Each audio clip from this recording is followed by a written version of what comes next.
Hello friends, Gurukul coaching centre Patna, इस channel को subscribe करें, शेयर करें और लाइक बटन को दबाएं। नेक्स्ट प्रश्न है प्रश्न संख्या 9। निम्नलिखित में कौन सा युग्म सहअभाज्य है? यह प्रश्न देखते ही पता चल जाएगा कि इसका आंसर क्या होगा। जैसे 14 और 15 35, 14 और 35 तो देखेंगे दोनों में 7 से भाग लग जाएगा। 18, 25 एक ही पारा से भाग नहीं लग रहा है और 13, 5 भी भाग लग जा रहा है। 13, 14, 5 ये भी 21, 14, 84, 21 भाग लग जा रहा है। लेकिन इसमें जो है यह सहअभाज्य यही अभाज्य है जो 18 और 25 दोनों एक ही पारा से भाग नहीं लग रहा है, इसलिए इसका ऑप्शन बी हो गया आंसर। 12 का परमीकरण तो इसका गुणनखंड करेंगे 12 के 2 6 12, 2 3 6 और 3 एकम 3 तो 12। 2 कितना बार आया है? 2 बार। 2 का जोड़ा लग जा रहा है तो 2 का जोड़ा लग गया तो उसको हम लोग 2 में से 1 2 लेंगे। 3 का जोड़ा नहीं तो इसको रखेंगे रूट में।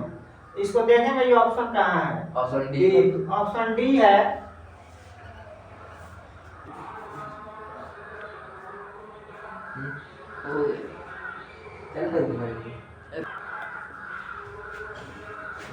निम्नलिखित में कौन परिमेय संख्या है?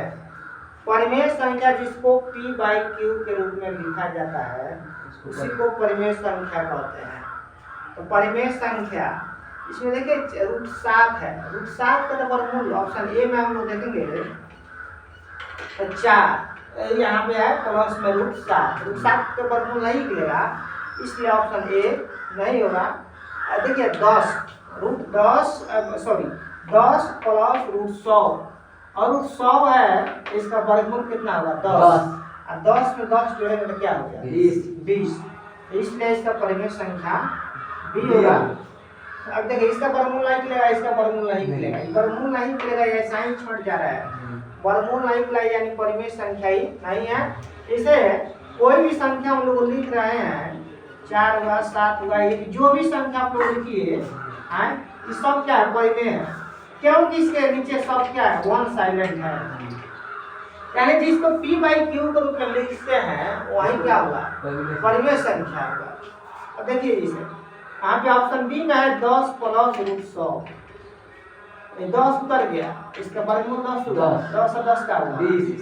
यहाँ एक साइलेंट है 20, इसलिए इसका ऑप्शन क्या होगा?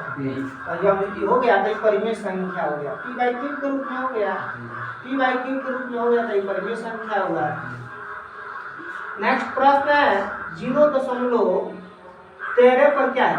रेकरिंग है और रेकरिंग है और तो पूछ रहा है इसका ऑप्शन क्या होगा? रेकरिंग जितना पर रेकरिंग रहेगा उतना में हम लोग 9 डालेंगे।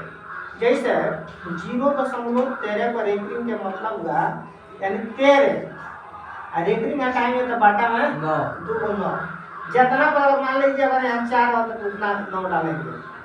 2 पर रेकरिंग है तो 2 9 यानी देखेंगे 13/99 जो है 99 किस में है? ऑप्शन सी है।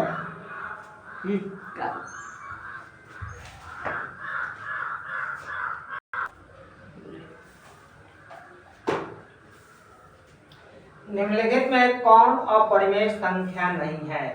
अपरिमेय संख्या नहीं का मतलब क्या हुआ कि परिमेय संख्या पूछ रहा है। परिमेय संख्या तो यहाँ पे देखेंगे तो √3 जो है इसका वर्गमूल नहीं निकलेगा, इसलिए यह कौन संख्या हो गया? अपरिमेय संख्या होगा। बात भी आ रहा है? यह भी अपरिमेय संख्या है, यह भी अपरिमेय संख्या है और ये परिमेय संख्या है। अपरिमेय संख्या, अपरिमेय संख्या यानी नहीं का मतलब अपरिमेय संख्या नहीं, यानी पूछ रहा है कि परिमेय संख्या कौन है? परिमेय संख्या कौन है? तो जिसका वर्गमूल अगर पूरा नहीं निकल रहा है वो तो अपरिमेय संख्या होता है। जिस संख्या का वर्गमूल पूरा अगर नहीं निकलेगा तो कौन संख्या है? अपरिमेय संख्या है। बात क्लियर है? ये देखिए अपरिमेय संख्या छट गया, ये अपरिमेय संख्या है, ये भी अपरिमेय, ये भी अपरिमेय। यानी पूछ दिया जैसा ही और नहीं लग गया और परिमेय संख्या नहीं मतलब पूछ रहा है कौन चीज, परिमेय संख्या पूछ रहा है। अगर परिमेय में अगर नहीं मिला तो इसका अपोजिट हम लोग समझेंगे कि वह परिमेय संख्या पूछ रहा है, लेकिन यहाँ पे परिमेय अपरिमेय नहीं तो मतलब कि परिमेय पूछ रहा है। तो ये कट गया, ऑप्शन 2 तीनों ही कट गया। कौन इस तरह भी हो गया डी, लेकिन और कोई सोच रहा है कि हम बना के देखें कि कैसे अपरिमेय है। तो 12 का हम लोग गुणनखंड निकालेंगे, 2 छक 12, 2 तिहाई 6, 3 एकम 3, 12। अब देखेंगे 2 का तो जुड़ा है लेकिन 3 के जुड़ा नहीं है, बात बुझा है। तो 2 अब बाटा में क्या है, बाटा में है, बाटा में दिया है √3। अब 12 के जब हम लोग गुणनखंड तुरे हैं तो 2 गुना 2 गुना में इसका जोड़ा जब नहीं है तो इसको रखेंगे √3। काहे कि √2 और √2 क्या हुआ 4, 4 का वर्गमूल 2, लेकिन इसका ये दोनों का वर्गमूल है तो √3 से √3 कट गया तो क्या बचा 4। 4 कौन संख्या हो गया, परिमेय संख्या हो गया। इसलिए इतना ध्यान देने की आवश्यकता नहीं है, सीधे देखेंगे कि अपरिमेय संख्या छूट जा रहा है। अपरिमेय ऑप्शन ये छूट गया है, ये भी अपरिमेय संख्या √3 है, छूट गया। और डी सी में भी छट गया तो ऑप्शन डी ऐसा ही हो गया।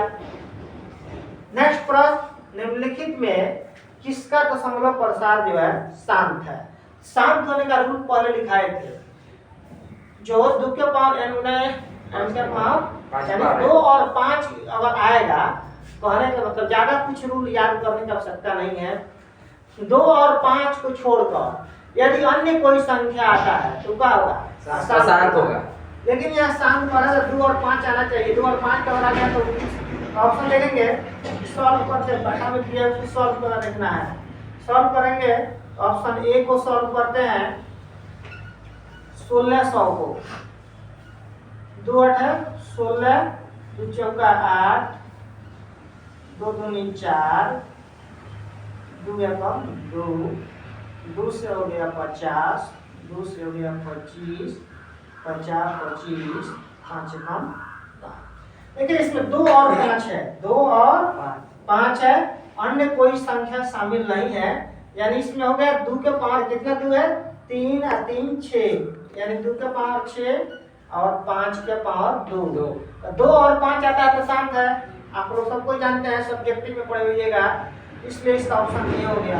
बाकी किसमें करेंगे तो 2 और 5 को छोड़कर अन्य कोई संख्या शामिल हो जाएगा, इसलिए इसका ऑप्शन ये होगा। हेलो फ्रेंड्स, अब हम लोग प्रश्न संख्या 15, निम्नलिखित में कौन सी अपरिमेय संख्या है। अपरिमेय संख्या जिसको p/3 में नहीं लिख सकते हैं, यानी ऑप्शन ए जो है यह अपरिमेय संख्या है। क्यों, क्योंकि जैसे 1.3 इस पर रूट है, यानी 13 यानी 9 है, तो ये बाटा में आ गया, बाटा में आ गया, इसका मतलब क्या हुआ कि परिमेय संख्या 16 का वर्गमूल निकालेंगे, ये भी परिमेय संख्या होगा, 16 के वर्गमूल 4, ये भी हो गया। लेकिन ऑप्शन सी जो है वही जो है अपरिमेय संख्या है, क्योंकि इसको समझ सकते हैं आप लोग, √9/27, इस पर भी रूट है, तो 9 का वर्गमूल 3 हो गया, लेकिन 27 है तो 3 गुना 3 गुना 3, 3 त्रिका 9 त्रिका 27, तो 2 और 3 का तो लग जा रहा है, लेकिन इसका नहीं जोड़ा है, तो 3/√3, √3 का वर्गमूल नहीं निकलेगा, इसलिए अपरिमेय हो गया। ऑप्शन इसका हो गया सी। प्रश्न संख्या 16, निम्नलिखित में किसका दशमलव प्रसार शांत है। क्लास 10 में अगर कोई भी स्टूडेंट पूरा वीडियो अगर देख लेता है सभी चैप्टरों का और थोड़ा मोड़ा भी क्लास किया है तो 50 नंबर लाना कोई बड़ी बात नहीं है। अगर क्लास 10 के मैथ्स के सब्जेक्टिव 6 से 7 चैप्टर की और तैयारी है किसी विद्यार्थी को और पूरा ऑब्जेक्टिव देख लेता है तो उसको 70 से 80 नंबर आने में कोई नहीं रोक सकता है। और विद्यार्थी कहता है मैथ बड़ी सब हार्ड विषय है, कठिन है। तुम देखो सारा वीडियो हमारा देखिए, थोड़ा भी प्रॉब्लम नहीं होगा। सारा क्वेश्चन जो है आपके मुट्ठी में होगा, अंदर में होगा, ये गारंटी है इसका। निम्नलिखित में किसका दशमलव प्रसार शांत है? शांत यानी 2 के पावर 2 और 5। जैसे ही शांत का शांत आए तो दिमाग में तुरंत प्रश्न उठना चाहिए कि 2 और 5, 2 और 5 आया तो शांत, और 2 और 5 को छोड़कर अन्य कोई आया तो क्या हुआ? अशांत। अब 81 के तुरे के तो 81 जो है तो 2 उससे तो नहीं कटेगा, 3 से 27 में 81 ऐसा ही कटा के देख लेंगे मन में। 27 के आएंगे एग्जाम में समय कम रहता है, तो ये 41 भी है जो सम 2 और 5 से नहीं कटेगा। 41 और 81, 41 नहीं कटेगा 2 और 5 से, और 81 भी नहीं कटेगा, और 45 भी 3 से कटेगा। ऐसा ही ऑप्शन को देखने से ही पता चल जा रहा है यह किस संख्या से कटेगा। 80 है 2 से भाग लगेगा, 2 से तोड़िएगा, इसको देख सकते हैं 19/80, तो 19 टाइम पर 80 को तोड़िए, नहीं होता आप लोग इस तरह तोड़ के भी देख सकते हैं। 2 से 40 तो ऐसा ही दिखाई दे रहा है, इसको तोड़ने का कोई नहीं था, फिर भी आप लोग संतुष्टि के लिए हमारा काम है बताना। देखिए 2 और 5 आया, 2 और 5 आया तो क्या हो गया? शांत हो गया। 2 और 5 आया तो क्या हो गया? शांत हो गया। और अन्य कोई संख्या रहता तो क्या हो जाता? अशांत होता। नेक्स्ट प्रश्न है, निम्नलिखित में कौन सी परिमेय संख्या है जिसको p/q के रूप में लिख सकें?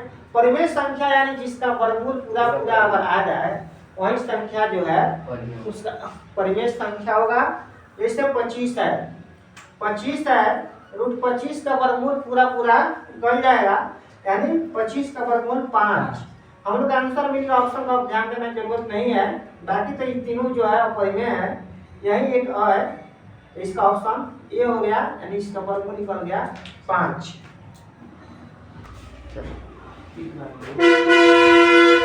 प्रश्न संख्या 18, 0.5 का p/2 के पावर m है, 5 के पावर m का रूट निम्नलिखित में कौन है? बहुत ऐसा विद्यार्थी है जो प्रश्न को देखते हैं उसको लगेगा बहुत बड़ा क्वेश्चन है, मन में नहीं करेगा, लेकिन बहुत आसान है। बात में आ रहा है। इसमें हम लोग देखेंगे कौन ऑप्शन है जिसको हल करने पर इतना प्राप्त हो जाए। इसको ऑप्शन से देखना है, कौन ऐसा ऑप्शन है जिसको हल करें तो प्राप्त हो जाए। जैसे 12 है तो 2 का पावर 4, तो मतलब हुआ 2 दूनी 4, 2 8 दूनी 16। 2 का पावर 4 का मतलब 16, 16 में 5 के बाद 0 मतलब गुना करके तो 0 हो गया, ये खत्म हो गया। इसमें बी में देखेंगे ना 2 का पावर 3, 2 दूनी 4 दूनी 8, तो गुना में रखेंगे 8, गुना में 8, और 5 का पावर 2 का मतलब वो 5 गुना 5 यानी 25, और ऊपर है 21, 21 में टाइम कर जाएगा, 25 8 200 होगा, 200 में 200 है तो 21 में 200 से भाग देंगे हम लोग। यहाँ अपना 1 से 0 दिए, पॉइंट पहले 0 दिया जाता है, यहाँ पॉइंट आएगा, यहाँ 0 आएगा, 200 है कम 200 0। अब एक बार पॉइंट आ गया तो यहाँ भी 0 होगा। अभी देखेंगे पॉइंट के साथ ही 0 आया, लेकिन अभी भी कम है, इससे कम है। एक यहाँ रूल है 0 देंगे तो फिर यहाँ 0 आएगा, तो 2 बच्चे कितना होगा? 10 यानी 1000 हो गया, कट गया। इसका मान हुआ 0.105। देखिए आ गया। किसको हल किया? तो ऑप्शन बी को हल किए हैं। जब हम लोग ऑप्शन बी को देखना प्राप्त हो गया, कोई घाट नहीं है, सिंपल प्रश्न है। निम्नलिखित में किसका दशमलव प्रकार अशांत है? अशांत, अशांत यानी 2 और 5 को छोड़कर अन्य कोई संख्या आना चाहिए। अरे ये 15/400, 17/80, 13/1। देखिए ये छट गया, सी जो है सी ही होगा, क्योंकि इसको भी हम हल करेंगे तो शांत आएगा। 2 और 5 आ ही जाएगा, इसको भी, इसमें भी 2 और 5 आएगा, बाटा वाला हल किया जाता है इसको भी। लेकिन 13/121 जो है यही होगा इसका अशांत है, यानी ऑप्शन जो है सी होगा 13/121। यदि भाग एल्गोरिथम ए बराबर बी क्यू प्लस आर में ए का मान 37, बी का मान 4 और आर का मान 1 है तो क्यू का मान ज्ञात करें। तो फॉर्मूला दिया है उस पर सेटिंग कर देना है। ए बराबर बी क्यू प्लस आर दिया है, तो ए का मान कितना है? ए का मान कितना? 37। हाँ, ए का मान 37, बी का मान 4, या गुना का चिन्ह साइलेंट है। क्यू का मान कितना? क्यू का मान नहीं मालूम है। आर का मान है 11 है। बुक में कितना दिया है? क्वेश्चन नंबर 20 में आर का मान जो है 1 दिया है।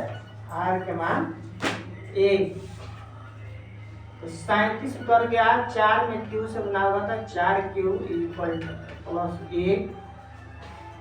37 प्लस है बराबर के उस साइड में, तो इधर आएगा तो क्या होगा? माइनस बराबर 4Q बराबर 36 हो गया, घटा दो, इसलिए Q बराबर 36/4, 4 नवा 36, यानी Q का मान जो हो गया 9 हो गया। ऑप्शन ए आ गया। यदि P एक धनात्मक पूर्णांक है तो धनात्मक सम पूर्णांक का रूप होगा। तो इसका ऑप्शन देखेंगे, ऑप्शन से ही हो गया इसका ऑप्शन ए 2B हो गया। इसको याद रखिएगा। फिर मिलते हैं नेक्स्ट। अब हम लोग नेक्स्ट वीडियो भाग 2 में मिलेंगे। और भाग 1 है, भाग 1 में 1 से लेकर 21 तक प्रश्न गाइड का होगा। आप लोग इस वीडियो को शेयर करें, लाइक करें और Gurukul coaching centre BKC competitive class को सब्सक्राइब करें। इस चैनल का नाम है BKC कॉम्पिटिटिव क्लास।